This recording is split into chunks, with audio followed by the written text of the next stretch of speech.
모두가 그렇듯이라고 했는데 사실 모두가 그렇진 않았거든요.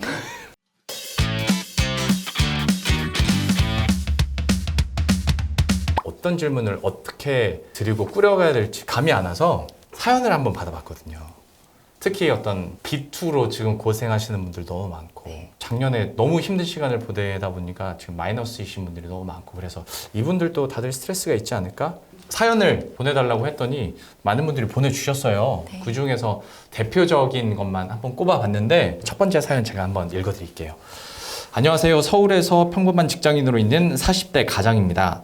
모두가 그렇듯 코로나 시기에 처음으로 주식을 시작했습니다. 처음부터 수익을 봤더니 점점 욕심이 생기더라고요. 결국 리딩방에 가입을 하게 되었고 처음에는 재미를 좀 보다가 시간이 갈수록 점점 손실이 커졌습니다. 사실 거기서 멈춰야 했는데 손실금이 아까워서 이제 계속 물을 타고 레버리지 일으켜서 또 물 타고 하다가 결국 2억을 손실 보는 중인데다 이자는 이자대로 좀 나가고 있습니다. 처음엔 비자금으로 시작한 터라 아내한테는 비밀로 하다가 사태가 걷잡을 수 없고 내 집 마련도 힘들어진 상황이어서 결국 3주 전쯤 아내한테 이야기를 했습니다. 지금 집 분위기는 말 안 해도 아시겠죠? 이혼 얘기까지 나오고 있는 상황입니다.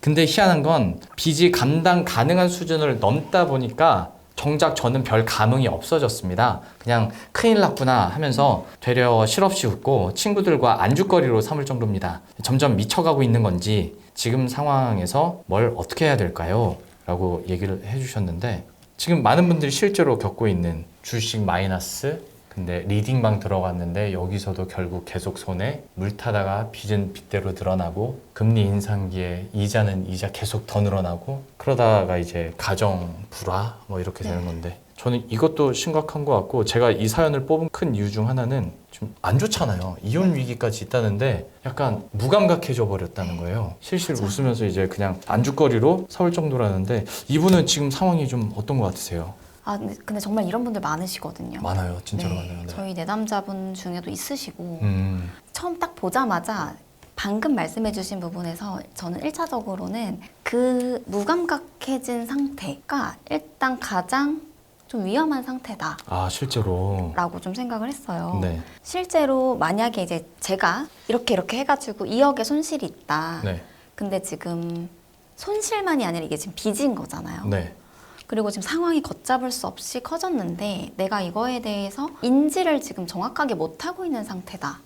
약간 마비된 것처럼 아 마비. 지금 현재 상황이 잘 받아들여지지 않고 이게 지금 어떤 상황인지 잘 와닿지 않는다는 얘기인 것 같거든요. 네네.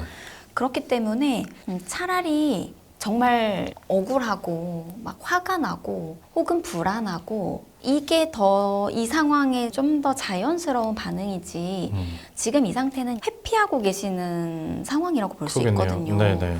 지금 나에게 처한 돈 그리고 이것으로 인한 아내와의 갈등, 뭐 이혼까지 지금 염두에 두고 있는 상황. 근데 이것들이 지금 되려 실없이 웃을 정도로 내가 이 상황이 지금 받아들여지지 않는다는 거. 네. 근데 이제 이런 경우에는 우리 문제를 해결할 수가 없어요. 그냥 굴러가게 놔두는 자포자기한 상태잖아요. 그렇죠. 아마 근데 의도적으로 그러시는 게 아니고 내 방어 기제예요, 사실은. 지금 내가 이걸 받아들이게 되면 무너질 것 무너질까 같으니까 내가 이것을 내 일 아니야 라고 약간 방어 기제처럼 받아들여지지 않는 부분들인 건데 이런 분들이 오시면 이제 아주 서서히 받아들이고 이 상황을 직시하도록 이야기를 해 나가죠. 네. 이제 그러기 위해서는 저는 이런 분들이 이제 오시면 아까도 이야기를 했지만 이게 현실적으로 2억의 빚이 내가 감당 가능한 정도면 힘들지 않잖아요. 그렇죠. 근데 지금 이게 너무 말도 안 되는 금액의 빚이다 보니까 감당이 안 되는 수준이다 보니까 지금 이렇게 어처구니가 없는 상태인 건데 이런 경우는 상담을 통해서도 저도 좀 막막해요. 왜냐면 현실적으로 너무 큰 장애물이 놓여 있다 보니까 뭐 물론 상담에 오시는 분들 이런 빚뿐만 아니라 뭐 이혼이라던가 뭐 취업이 안 된다거나 다 현실적인 문제들에 처했기 때문에 오시는데 또 이런 정도면 사실 저도 굉장히 막막하고 어떻게 우리가 감정을 다루고 마음을 다루는 것만으로는 사실은 해결하기가 어렵죠. 네. 왜냐하면 우리가 아무리 마음을 다루고 안심하고 불안을 좀 가라앉히고 우울해서 좀 빠져나와도 현실이 통장에 마이너스 계속 2억이 찍혀 있는데. 그렇죠. 매달 나가야 하는 돈이 있고 그렇기 때문에 저는 이런 분들한테는 우리 좀 정신 차리고 현실적으로 우리가 이성적으로 접근해야 되는 부분들을 한번 쫙 살피고 그거와 동시에 감정적인 부분들, 마음에 대한 부분들, 내가 얼마나 무섭고 얼마나 지금 막막하고 얼마나 무기력하고 억울하고 한지를 좀 이중 트랙으로 가져가자고 말씀을 드려요. 저는. 무조건 아유 괜찮아요 이런 게 아니군요. 그렇죠. 사실 괜찮지 않잖아요. 그렇지. 네. 사실은 괜찮지 않은 거지. 그렇죠. 저 같으면 2억을 만약에 손실을 봤다. 그럼 저는 너무 무서울 것 같아요. 뭐 절망보다 저는 불안이 더 주인 사람이어서 그런지 저는 너무 캄캄하고 무서울 것 같거든요. 근데 그런 부분은 그런 부분대로 가져가지만 우리가 그 감정에만 머물러 있으면 현실적으로 해결해야 하는 부분들을 또 다루지 못하게 되거든요. 그래서 저 같으면 이 현실적인 부분으로는 정확하게 이 상황에 대해서 많이 여쭤보고 지금의 상황을 단지 뭐 2억을 손실봤다, 뭐 이자는 이자대로 나간다, 뭐 이런 것뿐만이 아니라 전 아주 꼬치꼬치 여쭤볼 것 같아요. 언제부터 혹시 시작하셨어요? 뭐 여기서는 지금 모두가 그렇듯이라고 했거든요. 코로나 시기에. 그럼 그게 정확히 언제였는지 나는 그때 어떤 것 때문에 모두가 그렇듯이라고 했는데 사실 모두가 그렇진 않았거든요. 그렇죠. 그래서 그때 나는 어떤 부분이 이렇게 트리거가 돼서 시작을 하게 됐고 근데 수익을 봤어요. 그럼 얼마 수익을 얻었고 그러면 욕심이 생겨서 리딩방에는 언제 가입하게 됐고 얼만큼 재미를 받고 그 다음에는 보니까 손실이 또 커졌어요. 그럼 얼마나 커졌는데 또 여기서 멈추지 않고 물을 타고 어떻게 했는지 이 상황들을 좀 타임라인별로 아주 정확하게 저는 묘사하듯이 살펴보면서 현실을 직시하게 만드는구나. 그러면. 네, 아주 정확하게. 근데 우리가 사실 상담을 했을 때 좋은 점 중에 하나는 뭐 상담에서 정말 대단한 걸 하는 게 아니라 아까도 나를 이해하는 과정이라고 말씀드렸잖아요. 근데 나를 이해하고 또 내가 처했던 상황들을 면밀히 들여다보면 아하 하는 게 생겨요. 네네. 아 그랬었구나. 그러면서 내가 막연하게 생각했던 2억? 이거 어떡하지? 막연한 부분들을 그래서 지금 2억이고 이거 몇 년 안에 갚아야 되고 매달 나가는 이자 얼마고 지금 당신의 수입이 얼마고 그럼 한 달 생활비가 얼마나 나가는데 그럼 얼마씩을 갚을 수 있고 그럼 소비를 얼만큼 줄여볼 수 있고 이렇게 아주 구체적으로 우리가 이 막연한 그림을 세부적으로 좀 이렇게 알아갈 때 내가 다룰 수 있게 돼요. 막연하면 압도되는데 세부적으로 정확하게 그 모양을 알면 이 모양은 우리 이렇게 해볼 수 있을 것 같아요.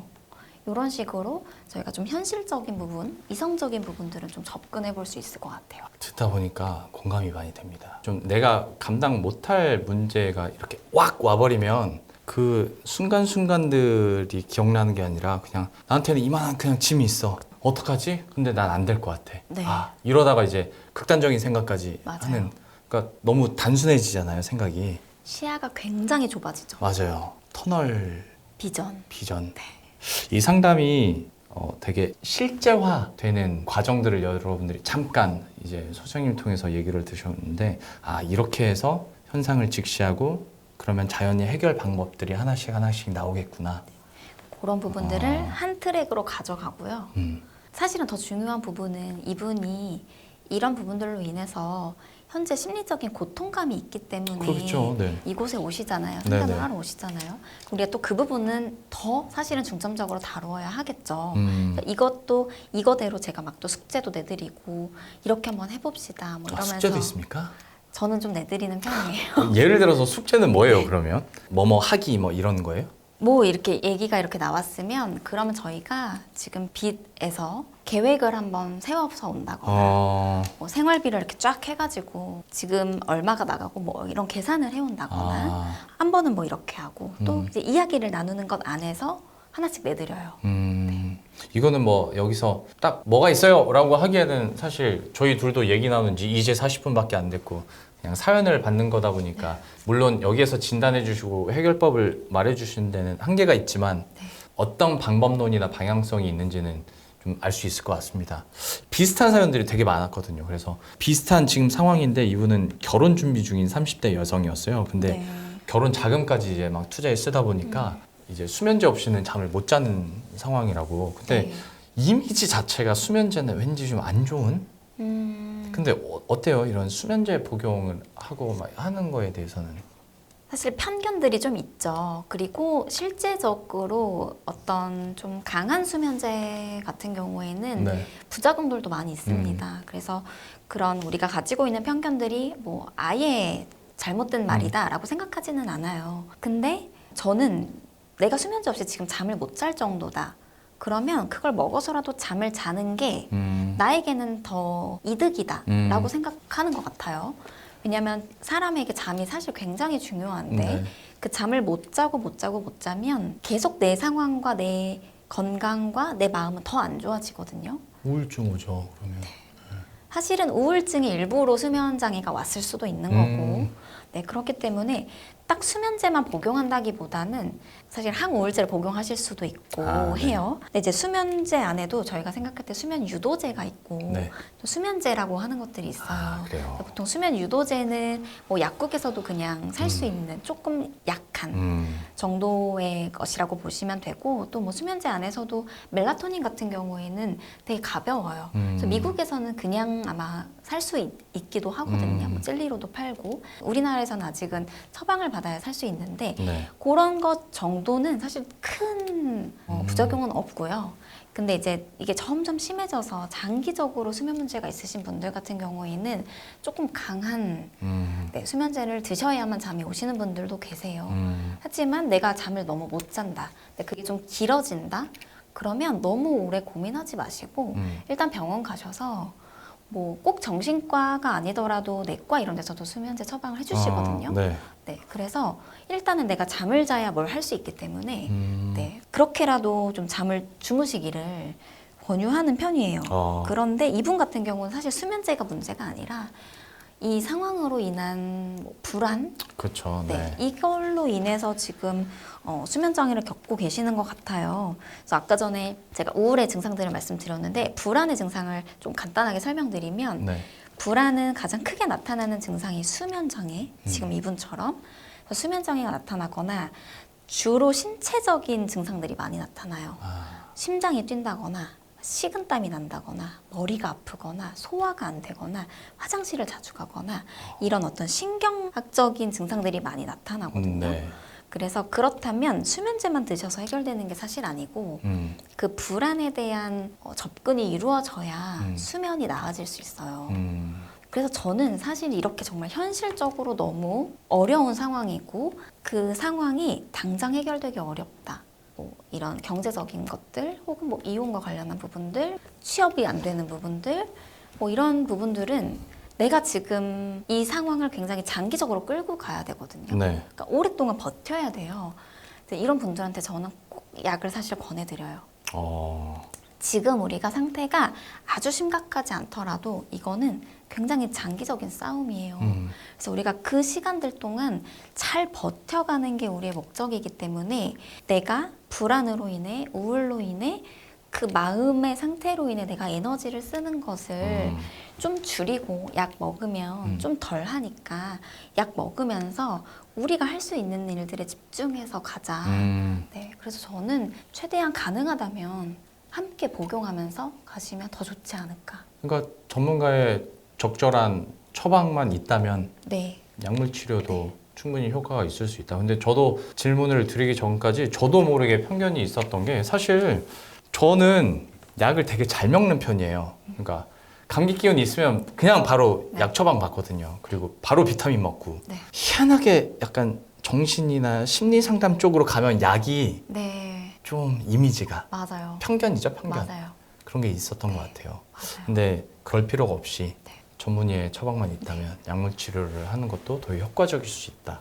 다시 한번 제 편견을 깨면서 여러분들도 참고를 하셨으면 좋겠습니다.